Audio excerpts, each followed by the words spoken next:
The drumming cheat sheet is a shorthand method that I use to learn songs quickly. This comes really handy in the studio when I'm doing a session and there's possibly another artist there who's paying by the hour and they can't afford to have me sit there for an hour while I learn the form of the song or learn about the little things happening within the song. So what I do is I create the cheat sheet for myself and then I'm able to literally play the song after listening to it one time. It's also great if you have to learn a bunch of songs for a gig. There's one time I had to play a cover gig where I had to learn 40 songs in a week, and so in order to learn and internalize that information, I had to create cheat sheets for myself. And so this is my own shorthand method that I've created.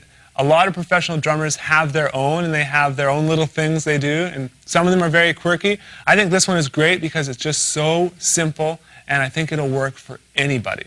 So let's go through all the different things within the drumming cheat sheet.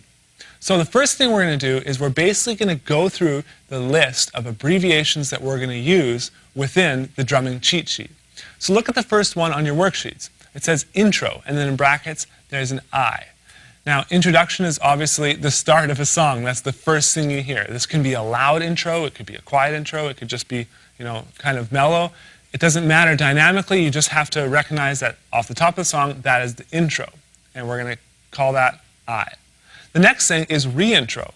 Now, a lot of times you'll hear the intro part in the middle of the song, and that part doesn't necessarily relate to another part of the song, so we're just going to call that RI, which means reintro. I don't want to put intro in the middle of the song, otherwise that might confuse people. So that's the reintro. The next part we're going to look at is the verse, and we're going to abbreviate this with a simple V. Now, the verse is generally after the intro, and it's not usually about the melodic hook of the song, but it's more about the story of the song, and that's where a lot of the heavy lyrical-based content is. Now, the verse is generally down dynamically, but it all depends on the song. The next one is second verse and third verse, and we're going to abbreviate those V2 and V3. And you're probably wondering, why don't you just put verse again, Jared? And the reason I do that is because a lot of times as the song goes on, you'll notice that the second verse has a very different feel or has just a few different things.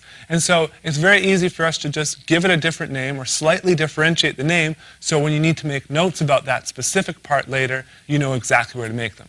Okay? Same with verse 3. Songs can continue to grow dynamically or they can continue to go the other way, and so it's important to separate that. Now, if there was a fourth verse, you could just go ahead and use V4. I just kind of left it at that. The next abbreviation we have is the chorus, and we're going to abbreviate this with the letter C. Now, the chorus is generally the melodic hook. It's the thing you can't get out of your head, and sometimes it's pretty annoying, but it's good to know exactly where the chorus is. Now, if you want, you could also label chorus 1, chorus 2, chorus 3, like C1, C2, C3, if that makes it easier, because just like the verses, occasionally there's different parts in different choruses. But I just left it at 1 for now. After that, we have what's called the pre-chorus, and I labeled this PC. Now, the pre-chorus generally comes before the chorus, in between the verse and the chorus. And this is in most modern pop music. Like, if you're playing cover gigs, this is the terminology you'll use. If you're playing in your local church, this is the terminology that you will use. In jazz, they occasionally list it differently, like A, B, C sections. Sometimes in these types of bands, they also do A, B, and C. Also, people might call it a head and something like that, but we're not going to get into that. We're going to create our own method for you to use, and then if you want to get really technical and explore all the other things other people use, you can go ahead and do that. Okay, after the pre-chorus, we have what's called the bridge. Now, the bridge can go up dynamically, or it can go down. It's hard to say, but the bridge generally only happens once in modern pop music, and I label this with a simple B. After the bridge, we have a solo section, and this is abbreviated with the letter S.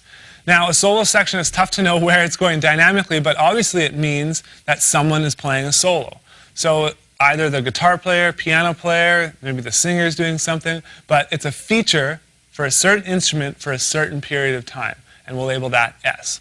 After the solo section, we have the outro, and we'll label this with the letter O. And this is the end of the song. And so within this part, you'll generally want to make notes on how the song actually ends. Now, those are all the abbreviations that I'm currently using. If you all of a sudden come across something else and you're like, oh, I should use that, that's totally fine. These are not set in stone. You're welcome to come up with your own method and tweak this method and make it your own. Just think of this as a very, very good guideline for you to help memorize your favorite songs. So to give you an example, I basically created cheat sheets for some of my favorite songs. Now, I don't know if you know these artists. If you do, that's great. If not, no problem. Now, the band that I've written out the cheat sheet for is Audioslave, and the song is Show Me How to Live. You'll notice there that I actually left in the longhand term just for now while we're still learning and figuring out what these things are.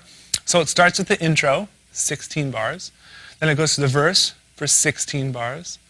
Chorus 8, second verse 8 bars. The chorus, 8 bars, bridge, 8 bars. Then we have a re-intro, 1 bar, that comes in handy. Then we have the third verse, which is 8 bars, the pre-chorus, 8 bars, chorus, 8 bars, and then the outro is also 8 bars. Okay, so it's really simple.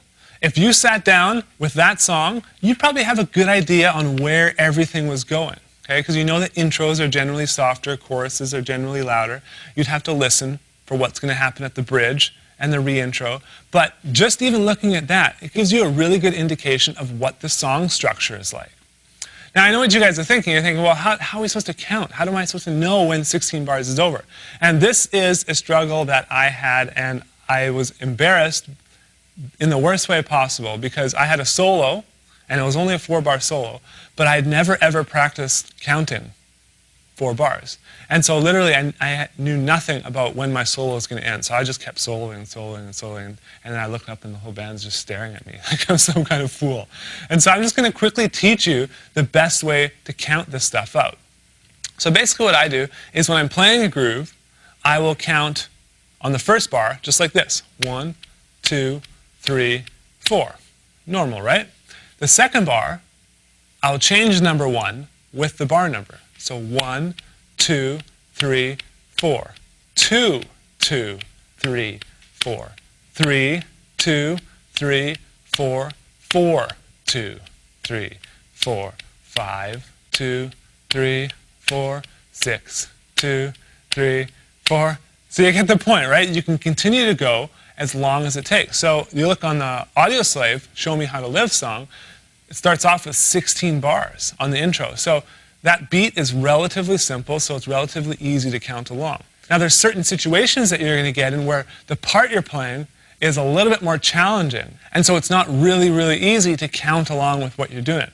But it's important to at least practice this with the simpler stuff, because what you'll find happening is the more you do that with the simpler stuff, the easier it's going to become to just naturally feel the phrasing. Music generally is in 4, 8, or 16-bar phrases, especially modern pop music, and even a lot of jazz and stuff like that. And so once you are able to feel 4 bars, 8 bars, and 16 bars, you can just know exactly when it's going to end. And your experience playing music will give you the ability to do that. This is something that's happened to me. It's not totally fail-safe all the time. There are still times that my internal clock completely lets me down, and that's cool. I still got to work it out and still have to count sometimes. But it is really important to know how to count when you're playing. So one little tip or one little exercise you could do is just play a simple groove and say, I'm going to play 15 bars of groove and then stop. Or I'm going to play 15 bars of this groove and then I'm going to switch to 7 bars of another groove, and then I'm going to switch to 4 bars of another groove and 6 bars of another, just to really help you count along when you're playing. And then eventually you'll find it just becomes second nature and it gets easier and easier and easier. Because as you learn music and as you start getting gigs and start playing with other musicians, this is something that's just crucial. It's something that you must know. And so it's absolutely essential that you practice it. Okay, so I wrote out another cheat sheet just for fun and just to give you another example. This one is from Leonard Skinner's Sweet Home Alabama. Who hasn't heard the song Sweet Home Alabama? So this one is a little bit unique. Okay, it starts off with an 8-bar intro, goes to 8-bar verse, then it goes into the re-intro for 4 bars, then it goes into the second verse, 8 bars, then it goes into the chorus for 8 bars, straight into a solo section for only 4 bars. Then it goes into the third verse for 8 bars, the chorus for 8 bars, and then a 16-bar solo section, another 4-bar re-intro, and then 8-bar fourth verse, okay, and then 16-bar chorus, and we're ending with the solo section, and the song actually fades out. So at that point, you'd have to figure out how the band was ending it. But it's very simple, and the form of the song isn't something that's normal. The phrasing is there, like 4, 8, and 16. You can see how that's relatively simple. But it's all over the map as far as, there's verses scattered all the way throughout. Normally you don't see a verse after 25% through the song because the chorus is just happening.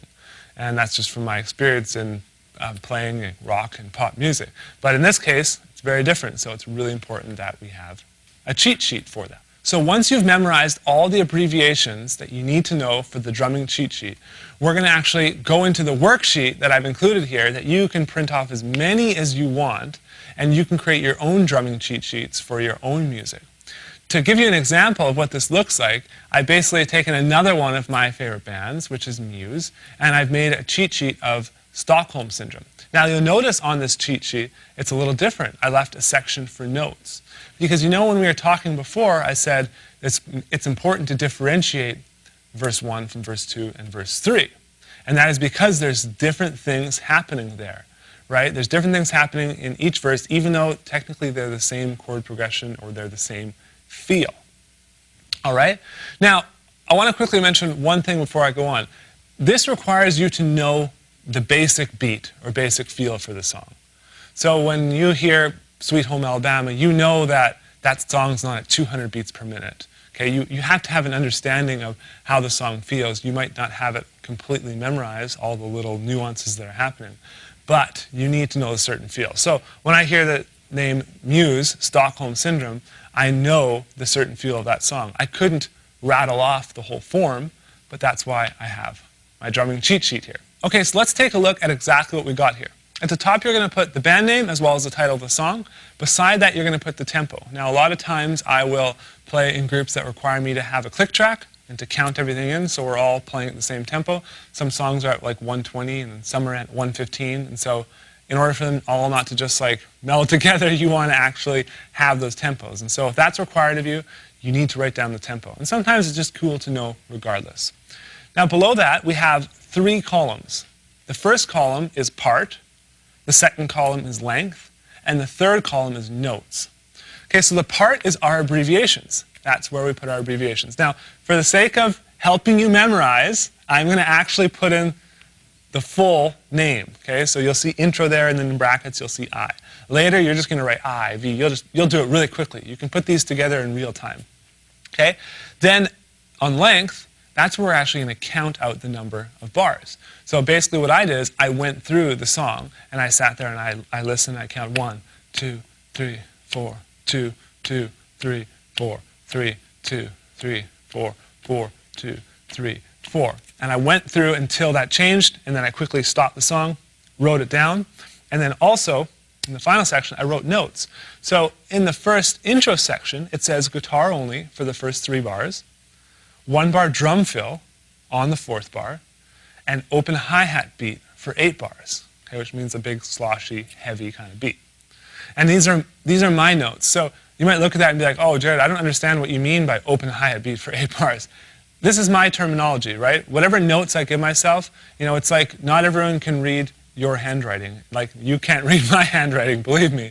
And not everyone can read a doctor's handwriting. So you're going to have your own way and your own terminology that you use to make notes. And you can put as many notes or as little notes as you need. Okay, so for the next part, we have verse. The verse is 16 bars, and in there, my note is just a simple tom beat. I try and keep it simple. The less notes for me, the better. And I try and memorize as much as possible. Then we go into the second verse for 16 bars. And here we go. We got some more notes. Full beat with open hi-hats and 2 shots on count 3 and 4 before the PC, it says. What's the PC?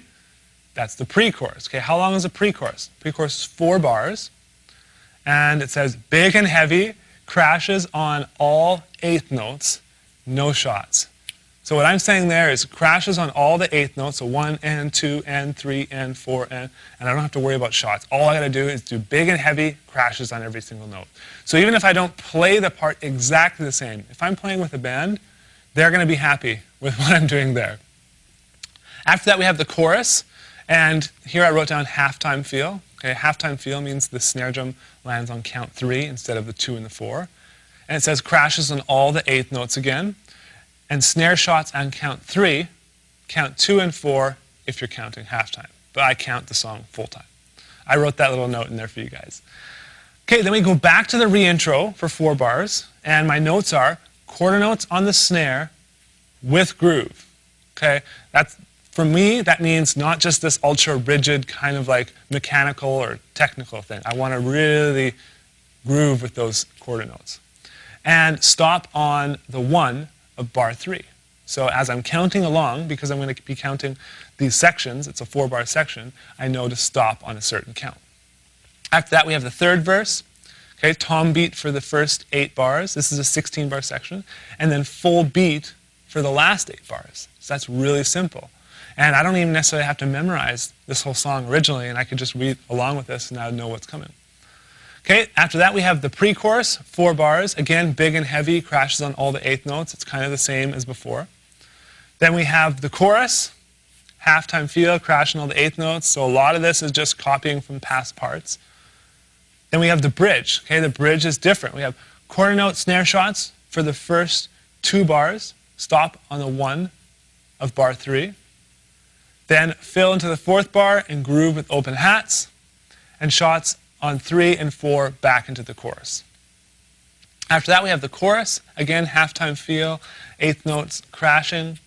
Back to the re-intro, okay? So quarter note snare shots. And then the outro, halftime, just really big and heavy, lots of crashing and stuff like that. And so just by seeing that, I bet you if you put on the song, it's a little bit quicker tempo song, so if you've actually studied counting and you know how to count when you play, you would have a pretty decent time playing this song, or a much better shot had you had nothing. Now, how does this differ from just regular sheet music? Like, why don't you just get a drum chart? Well, if you had a drum chart for this song, charting out all the fills and charting out all the stops and reading all of the repeats and everything like that, it would get a little bit confusing, and it would take you a long time to create those charts. Like a long time, hours and hours. This literally would take me almost real time. I had to back it up a few times, okay, so maybe 5 or 10 minutes, and I'm done creating that cheat sheet. I can move on to the next song. So in this successful drumming package, we basically created 10 awesome play-alongs. I don't even like using the word play-along because play-alongs insinuates it's for instruction, but these are actually awesome songs. Even though they're only instrumental, they're still just great, great songs to listen to and to play. So what I'm going to do is I'm actually going to create the cheat sheet for one of them. We're going to listen to it together, and you're going to see exactly how I do it. After that, what your progress report is I want you to choose 3 of the songs from the successful drumming package and create cheat sheets for them. Okay? Count out each part, make your notes, and then compare those to the cheat sheets that I've included.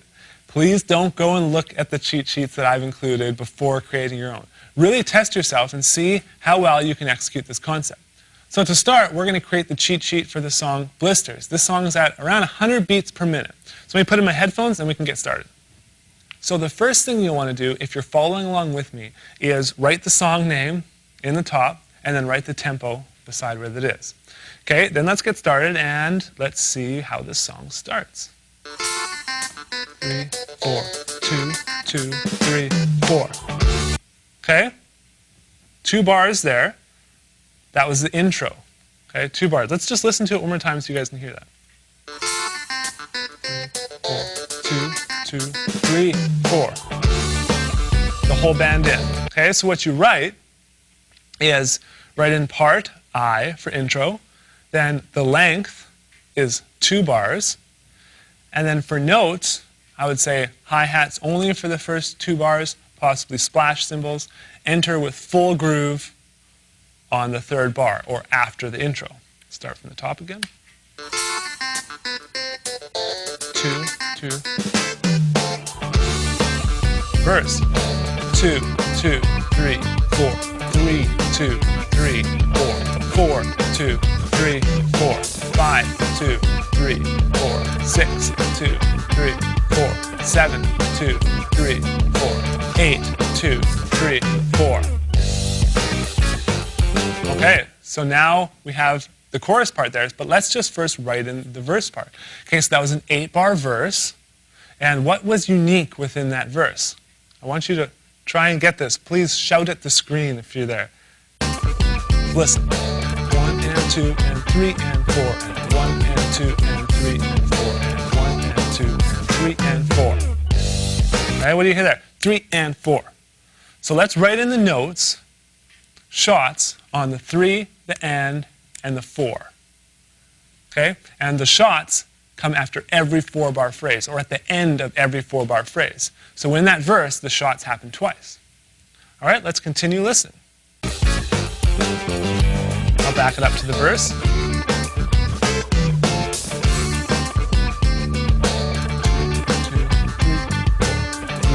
2, 3, 4. Here comes the chorus. 1, 2, 3, 4, 2, 2, 3, 4, 3, 2, 3, 4, 4, 2, 3, 4, 5, 2, 3, 4, 6, 2, 3, 4, 7, 2, 3, 4, 8, 2, 3, 4. Okay, back to the verse now. How long was that chorus? That chorus was 8 bars. Now let's listen to it again because I know you're hearing some funky shots in there. So let's go back and count out those shots. 3, 4, 2, 2, 3, 4. 2 and up. 3 and up. 2 and up. 2 and up. 4 and up. 4 and up. 4 and up. Okay. So do you hear where those shots were? Weird placement. The shots are on the ah of 2. There's a little hi-hat bark there. And then the shots are also on the E and the ah of 4. So it goes bam, bam, bam, bam, bam, bam.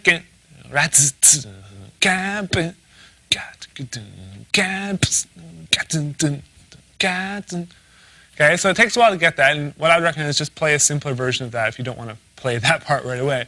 But write in the notes hi-hat barks on the ah of 2, and then the ah of 2 again, and then the E and the ah of 4. And that's one phrase. And listen to that a bunch, and rhythmically that'll start to stick in your head. Okay, let's go after the chorus and see what's coming up.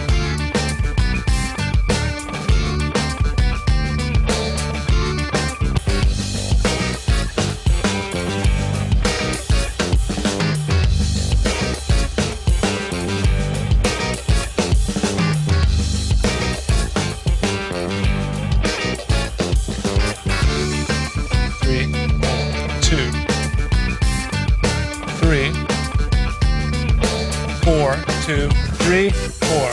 1, 2, 3, 4. 2, 2, 3, 4.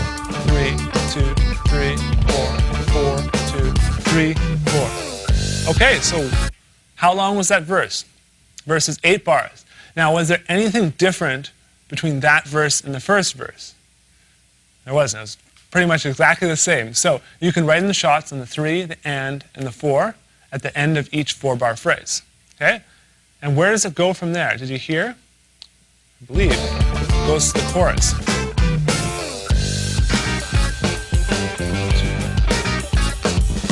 3, 4, 2, 3, 4, 5, 2, 3, 4, 6, 2, 3, 4, 7, 2, 3, 4, 8, 2, 3, 4, 1.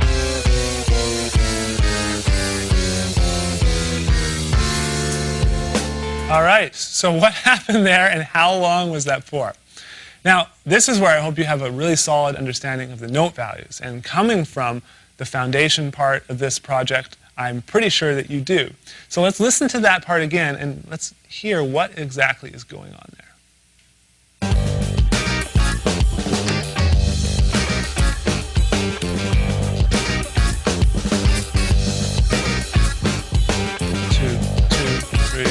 Sound.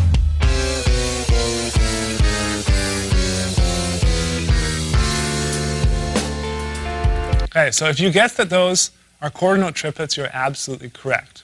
They're quarter note triplets, and we're actually dropping the first one. The quarter note triplet on the downbeat on count 1, we're eliminating, but we're playing all the other ones all the way in to the bridge. Now, how long is that quarter note triplet shot part? Let's listen to it one more time, and let's count it out. 2,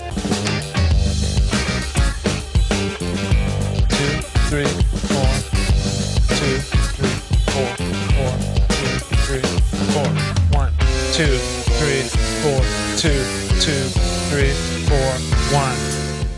Okay, so that's 2 bars. And you're probably wondering, what do I call that? That's not the reintro. That's not really long enough to be a bridge. That's not a chorus. It's not a verse. It's not any of the abbreviations we talked about. And so what I'm going to call this, is I'm just going to make something up, is the pre-bridge. It's right before the bridge. And also having that name in there is a really good indication of what's actually coming. And so like I said earlier on, if there's certain things happening within the song that aren't necessarily listed within those abbreviations, just feel free to make up something that relates really well to that song. Okay, so we have the 2-bar pre-bridge, and that goes into the bridge. And then let's listen to the actual bridge. 2, 3,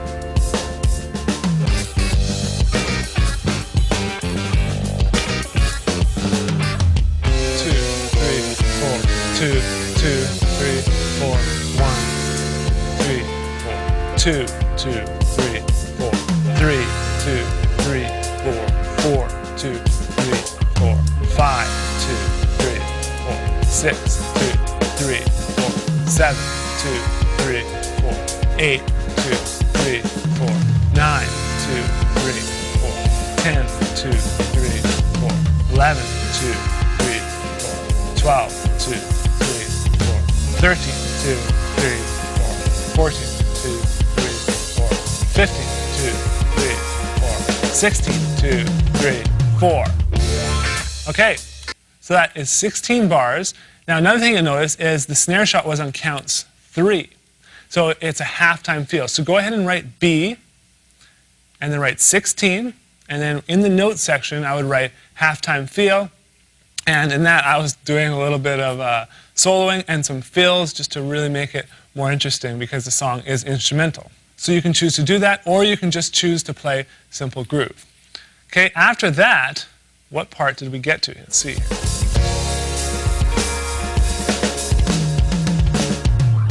1, 2, 3, 4, 2, 3, 4. Bigger groove now. 5, 6, 7, 8, 9, 10. Building up slowly, right? 11, 12,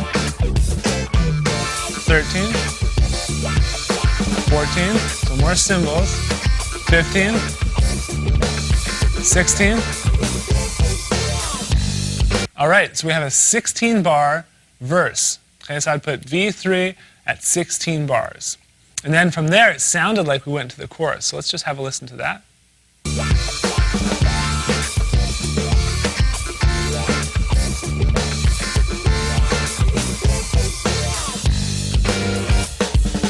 2, 3, 4, 5, 6, 7, 8. Okay, so that's an 8-bar chorus, and there's a lot more going on in the drum set there. It's almost like a drum feature. It's almost like this song was written to be a drum feature. I love these play-alongs, like I said, and they were written for drummers to have a lot of fun with, so I think you're going to really, really love them as well. Okay, so we have the third verse at 16 bars. Okay, and that third verse, it kind of builds throughout that whole 16 bars. So go ahead and write in there, first 4 bars, lighter, less. The second 4-bar phrase, a little bit more. Third 4-bar phrase, a little bit more. And then the final 4-bar phrase, I was hitting lots of cymbals and doing a lot. Then we go into the chorus, and we're hitting all the shots on the Av 2, and then the E and the Av 4. And we're also filling around that. Okay, so go ahead and write any sort of notes in there that you need to on that. Now, I believe we're getting close to the end of the song. Let's listen in.